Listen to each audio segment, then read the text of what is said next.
So we've added our spinach and kale in with our basil, and before we press blend, I'm just going to move our pizza base into the oven with the broiler on and preheating. And we're just going to leave that in there for about 5 minutes.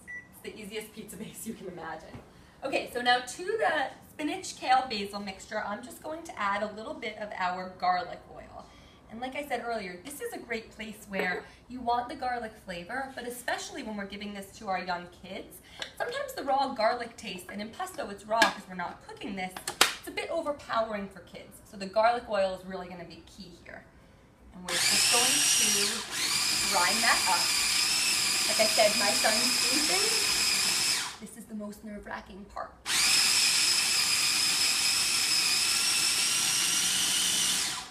So we're just going to continue to add our spinach and kale mixture in batches here.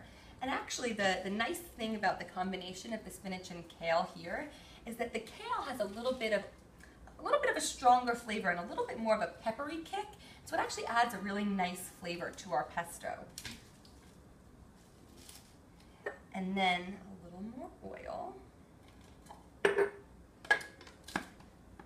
We'll grind this up one more time.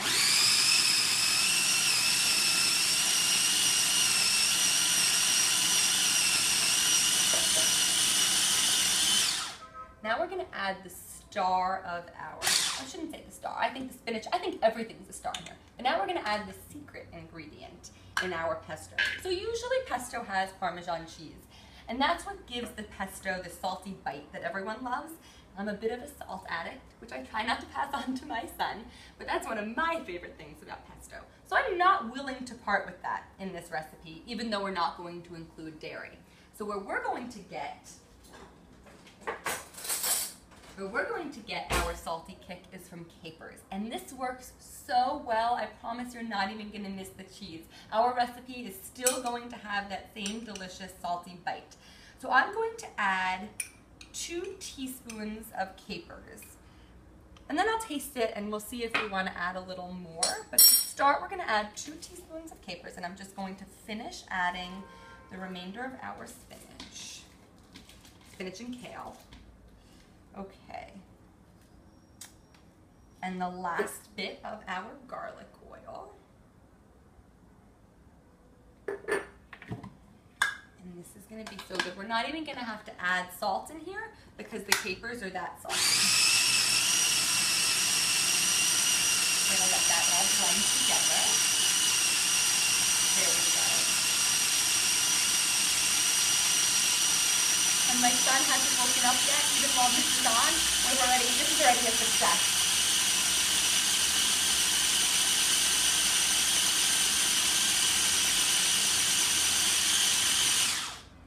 What we're also going to add, and just to get this a little bit looser, is just a teeny bit of water. Just so the remaining ingredients stir, just a drop. Okay, and then after this, my favorite part, we're going to give it a taste. Okay, perfect. Now everything is nice and loose.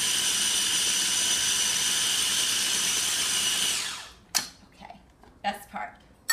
Let's see.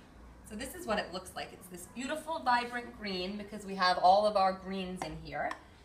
And it's so good. Those capers really give this the saltiness that the Parmesan cheese otherwise would. This is awesome. This is going to be delicious on top of our pizza.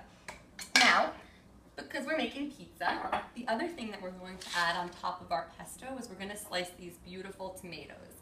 And they're going to get all crispy once we put everything in the oven. And this is going to be such a delicious pizza. So I'm going to check on our pizza base, and I'm going to take it out of the oven momentarily, and I'll meet you back here where we're going to put everything together. Thanks. Hi guys, so our pizza base is out of the oven. Look at that. It smells so good, especially because we have some of that garlic oil already in the base.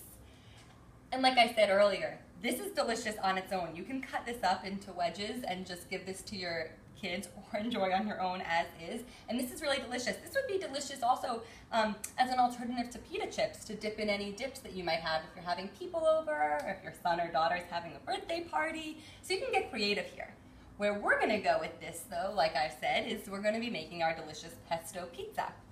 And so now all we're going to do is we're going to add some pesto onto our base.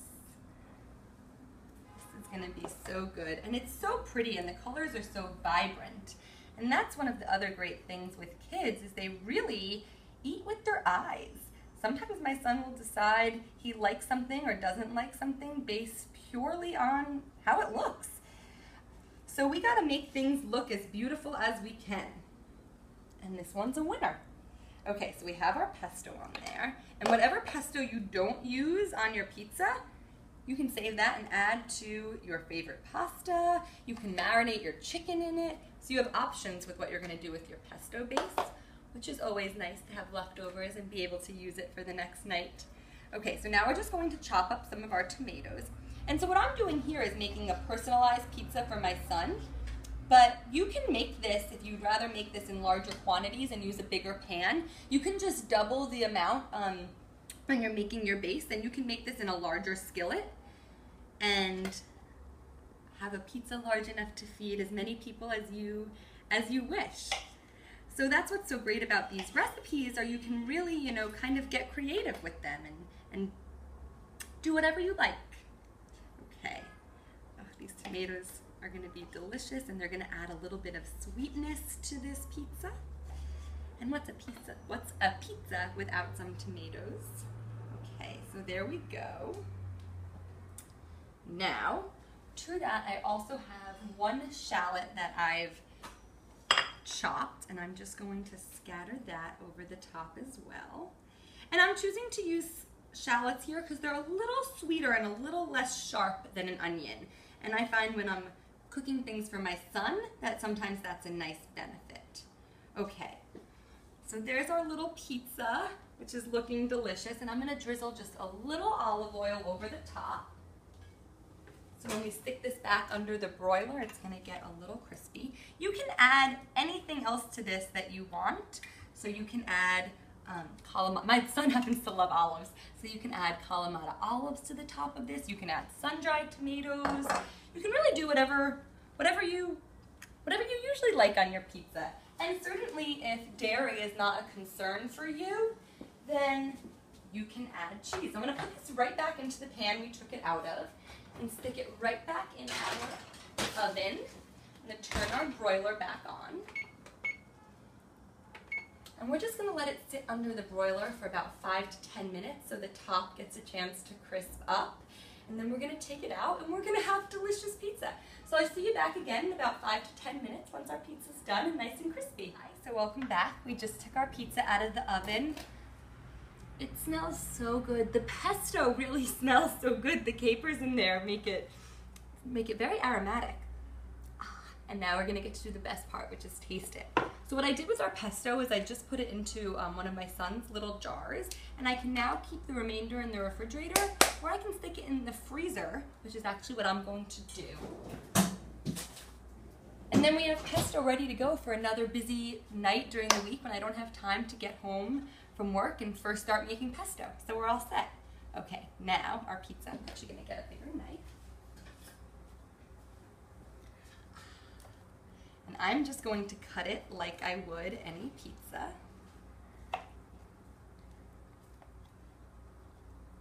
This is when my son, if he were up now and seeing me do this, he would say that it's hot, because that's one of the few words that he knows and can say, and is very proud when he can identify that something is hot. Although he says things are hot, even when they're not. So that's our little pizza, and I am going to be brave and taste it here, even though it is just out of the oven and it is quite hot. Blow on it a little bit.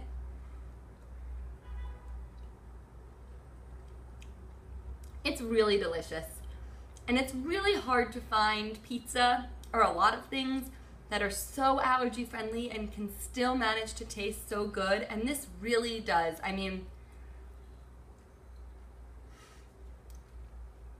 this is a winner no matter who you're having over.